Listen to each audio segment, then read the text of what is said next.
Bonjour à tous. Nous avons le plaisir cette année de vous inviter dans notre camp à Vannes en Bretagne, au bord de mer, un endroit magnifique. La vieille ville de Vannes, à 150 mètres, est le lieu de rencontre. Voilà notre salle, comme vous pouvez le constater, la salle est pleine, tous nos camps sont pleins.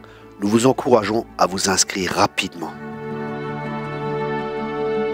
Nous avons le privilège cette année d'avoir Norman et Margaret Moss, qui sont les responsables européens de Partner in Harvest Church. Ce couple était un couple pastoral qui a exercé le pastorat pendant 40 ans. Ils ont vécu 2 réveils dans leur église. Ils connaissent vraiment le Père, ils connaissent le Saint-Esprit. Et pendant ces temps, nous allons redécouvrir différentes facettes du cœur du Père qui vont amener des guérisons profondes, des transformations dans nos vies et aussi établir des fondements solides dans nos vies. Tous les deux ont une forte onction prophétique également.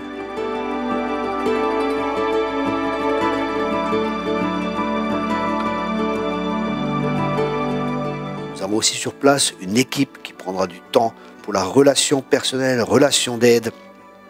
Profitez-en, n'hésitez pas, venez et profitez pleinement de vos vacances, des vacances spirituelles, avec de la très bonne nourriture comme nous allons le voir et un endroit magnifique.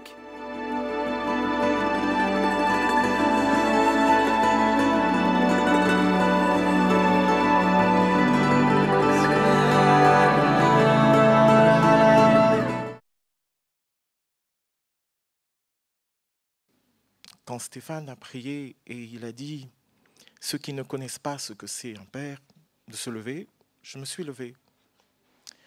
Et j'ai parlé en mon cœur. Il a dit de parler en son cœur, de parler au cœur de Dieu. Et j'ai parlé au cœur de Dieu. Et Dieu m'a remis la couronne de la dignité d'un fils.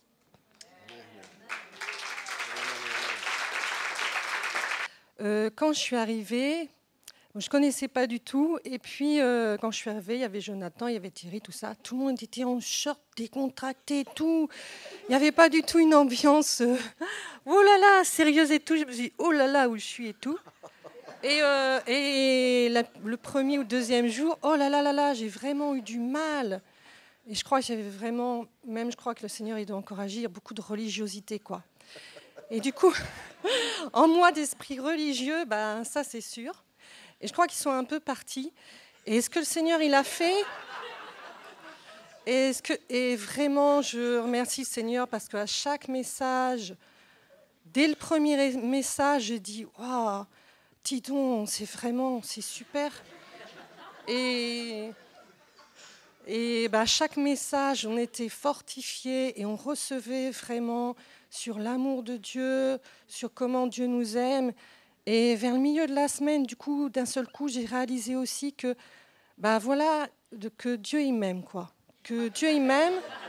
Et c'est pareil, j'étais comme la sœur qui disait, moi, j'arrêtais pas de demander pardon, mais je croyais plus. Enfin, j'avais du mal vraiment à avoir l'amour du Seigneur. Mais à un moment donné, au milieu de la semaine, j'ai réalisé, mais ça y est, comment, même si je fais mal ou quoi que ce soit, ça y est, je suis justifiée. Ça y est, Dieu m'aime, je suis justifiée.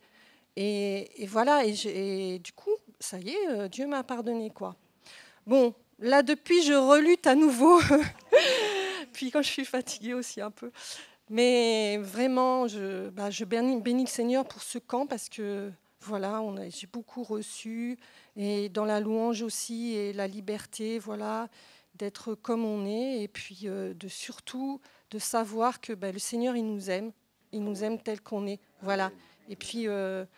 qu'on peut tout, comme encore le message ce matin, voilà, de chasser les démons, qu'en fait c'est facile, mais il suffit juste d'obéir, mais après c'est facile, quoi.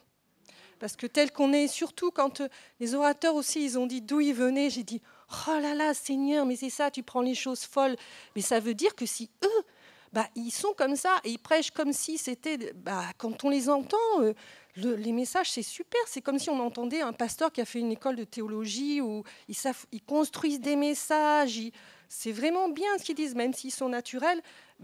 On reçoit beaucoup. Et je me suis dit, voilà, Seigneur, c'est ça. Avec des personnes que, de toute façon, nous, en général, on était comme ça. Hein, on revient tous de loin un petit peu quand même, quoi. Et c'est ça, tu fais des grandes choses. Ben, alors excusez-moi parce que je ne sais pas, C'est très bien.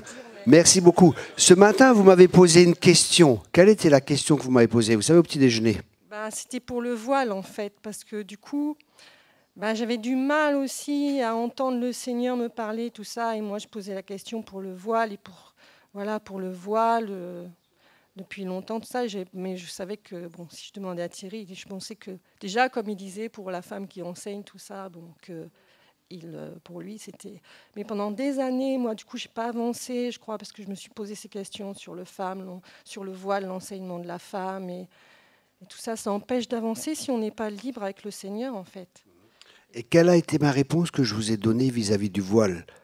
Et après, je vous ai reposé d'autres questions. Mais quelle était la réponse que je vous ai donnée?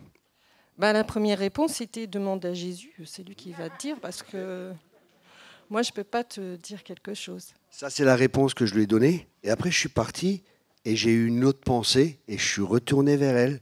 Et j'ai dit quoi à ce moment-là? Ton père qui t'aime, est-ce que c'est important pour lui que tu aies un voile sur la tête? Et quelle a été la réaction par après? Quelle a été la réponse que tu m'as donnée? C'est vrai, si c'est notre père, c'est pas important qu'on ait un foulard sur la tête ou pas. Donc moi, après, donc il m'a laissé. Donc moi, je me suis dit, oui, c'est vrai. Puis après, il me dit, tu as prié? Je dis, non, parce que il n'y a pas besoin de prier, quoi. Amen. Ton père t'aime. Merci beaucoup pour ce témoignage.